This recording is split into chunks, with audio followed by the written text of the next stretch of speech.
প্রদীপ রহমান ওইটা আমাদের দাদা, আমাদের নিজেদের ভাইয়ের থেকেও বেশি বড়। বিগত কয়েকদিন ধরে খবরের শিরোনামে বর্ধমান পৌরসভার 18 নম্বর ওয়ার্ড, সেই ওয়ার্ডের একটি ঘটনাকে কেন্দ্র করে 18 নম্বর ওয়ার্ডের কয়েকটি ব্যক্তির বিরুদ্ধে ওঠা অভিযোগ নস্যাৎ করে দিলেন অভিযুক্ত ব্যক্তিরা। তারা কি জানালেন আসুন আমরা বিস্তারিত শুনিনি। আমি শুক্রবার রাতে আমাদের এলাকা থেকে একটা দীঘা ট্যুর বাস ছাড়া হয়, সেই বাসে আমি আমার ফ্যামিলি নিয়ে যাই। তো ওখানে গিয়ে আমি ফেসবুক খুলে দেখছি আমার নামে ফাঁসানোর চেষ্টা করছে আমাকে। তো আমার নাম বলছে আমি নাকি 17 বছর ছেলেদেরকে মারধর করছি। তো আমি তো দীঘায় ছিলাম, তার এই যে রসিদও আমার কাছে, হোটেলের রসিদও আছে, আমি আর আমার কাছে সিসিটিভি ফুটেজও আছে যে আমি হোটেলে ছিলাম দীঘায়। তো আমার নামে বলছে আমি 17 বছর ছেলেকে মারধর করছি। আমি দীঘায় আছি, তারপরে দেখছি আমার নামে বেলেন দিচ্ছে।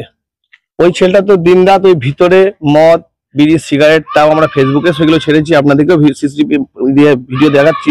সবসময় দিন রাত ভিতরে নেশা করে, যে এলাকাবাসী প্লাস কাউন্সিলর ওই নেশা করা বারণ করতে গেছে বলে এরকম দ্বারা সবাই অপবাদ দিচ্ছে। এমনকি আমরা নাই, তার সত্ত্বেও আমাদের নামে বলছে যে আমাদের নাকি ধরে মারধর করছি। পয়সাকে হয়তো অন্য কিছু ব্লেম দিচ্ছে যে আমি নাকি মারধর করছি, নেশা করছে একটা বাচ্চা ছেলে, সেখানে বারণ করা হচ্ছে, সে তো শুনছে না, পয়সা পেয়ে যাচ্ছে, অন্যরকম বলতে লেগে যাচ্ছে। ছেলেটা বাবা হচ্ছে একটু খ্যাপা, আমাদের গোটা এলাকাবাসীকে বাড়ি বাড়ি ঘুরে জিজ্ঞেস করতে পারবেন।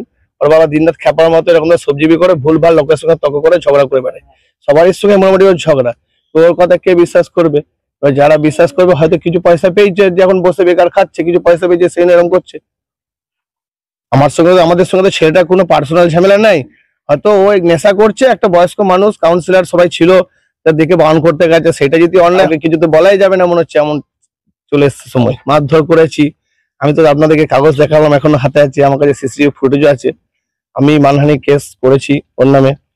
আমার নাম শেখ আজাদ, এটা আমাদের 18 নম্বর ওয়ার্ড, গোলাহাট এলাকা। আমার নাম রেশমা খাতুন, গোলাহাট 18 নম্বর ওয়ার্ড। কি ঘটেছিল সেদিন, মানে একটা বাচ্চা ছেলে, ওই সঞ্জুর ছেলে, মেন কথা হচ্ছে সঞ্জু একটা খাপা ছেলে, বাবার নাম সঞ্জু, তার ছেলে 17 বছরের ছেলে বলছে। আমরা বয়সটা মানে সেরকম 17 বছর কিনা তা জানি না, তার থেকেও মানে ছোট হতে পারে। হ্যাঁ, এরকম ভাবে সে মানে ছোট থেকেই ও দেখি ও নেশা করে, কোনো জায়গায় বিড়ি খায়, কোনো জায়গায় গাঁজা খায়, ওর বাবা মা মারতে ধরতে নিয়ে যায়, এমনকি ওর বাবা মা রাস্তাঘাটে ধরে ধরে ফেলে মারে। তার জন্য এখানে গাঁজা কি জুয়ো খেলছিল, পাড়ার 2-4টে ছেলে দাদারা ওকে আমার ভাইয়ের নামে শুধু বলেছে নাকি যে ও নাকি মারধর করেছে। আমার ভাই ছিলই না। আমার ভাই কবে গেছিলিস রে?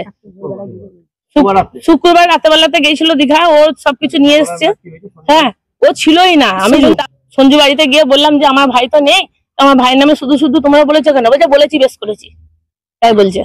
তো আমরা ও খ্যাপা বলে ওর সঙ্গে আর মুখ লাগাইনি, আমরা নিজে চলে এসেছি। তারপরে আমরা দেখছি আমাদের প্রশাসন কি ব্যবস্থা করে, শুধু আমাদের নামে যদি বদনাম দেয়, কিছু তো করার নেই। আমার ভাই ছিলই না, আমার ভাইয়ের নামে শুধু বদনাম দিচ্ছে। প্রদীপ রহমান ওইটা আমাদের দাদা, আমাদের নিজেদের ভাইয়ের থেকেও বেশি বড়। ও আমাদেরকে ছোট থেকে মানুষ করেছে। হ্যাঁ, ওর জন্য যদি কেউ কিছু বলে সেটা তো ভুল ধারণা। হ্যাঁ, ওইটা বলাটাই তো উচিত না। ও তো আমাদের উপকার করে, আমাদের স্বামীদের পাশে দাঁড়ায়, আমাদের দুঃখ সুখ সব নিয়ে উনি সবসময় পাশে থাকে। এলাকাবাসী, গোটা এলাকাবাসী জিজ্ঞেস করে দেখুন যে প্রদীপ রহমান কি আমাদের উপকার করেছে। প্রদীপ রহমান আমাদের অনেক কিছু উপকার করেছে, ও আমাদের মায়ের পেটের ভাইয়ের থেকেও বড়। ওটা বলাটাই আমাদের ভুল। উপকার করেছে, প্রদীপ রহমানের নামে বলাটাই ভুল। যে প্রদীপ রহমান কেমন লোক, তাহলে তার ফল পেয়ে যাবে, তারা শুনে নিশ্চয়ই বুঝতে পারবে যে প্রদীপ রহমান কেমন লোক। আমাদের ওয়ার্ডকে তো আমাদের বলবোই ভালো, বাকি 34টা ওয়ার্ড আছে, সেই ওয়ার্ডে একবার জিজ্ঞেস করে দেখুক যে প্রদীপ রহমান কেমন লোক, মানুষের উপকার করে না কি করে, সেটা একবার বলে দেখুক। বদনাম করার জন্য এই চেষ্টা চলছে আর কি। ভালো ছেলে, নরম মনের মানুষ, আমাদের কাছে যা করেছে, ঘর জায়গা থল দিয়ে আমাদের পাশে সব সময় নরম মনের মানুষ। প্রদীপ দা কখনো এরকম করতে পারে না। প্রদীপ দাকে বদনাম করার জন্য, প্রদীপ দাকে এই কাউন্সিলর থেকে সরানোর জন্য সব চক্রান্ত করা হয়েছে। প্রদীপ দা কখনো খারাপ করতে পারে না, এটা আমি গ্যারান্টি দিয়ে বলবো। আমাদের পাশে কেউ ছিল না, ওই প্রদীপ দা ছিল আমাদের পাশে। বিশ্বাস না হলে ফেসবুক গুলো সবাই একবার খুলে দেখবেন প্রদীপ রহমান কি কাজকর্ম করে। প্রদীপ রহমান নামে যে সে আসবে পয়সাকে খারাপ বলে দিয়ে চলে গেলে হবে না, আমরা সেটা সহ্য করবো না। আমরা প্রশাসনের কাছে লিখিত জমা দেবো, তার জন্য সবাই মিলে দেখি প্রশাসন কি ব্যবস্থা নেয়। ওইটা আমাদের দাদা আছে, দাদা থাকবে, আর দাদা ছিল।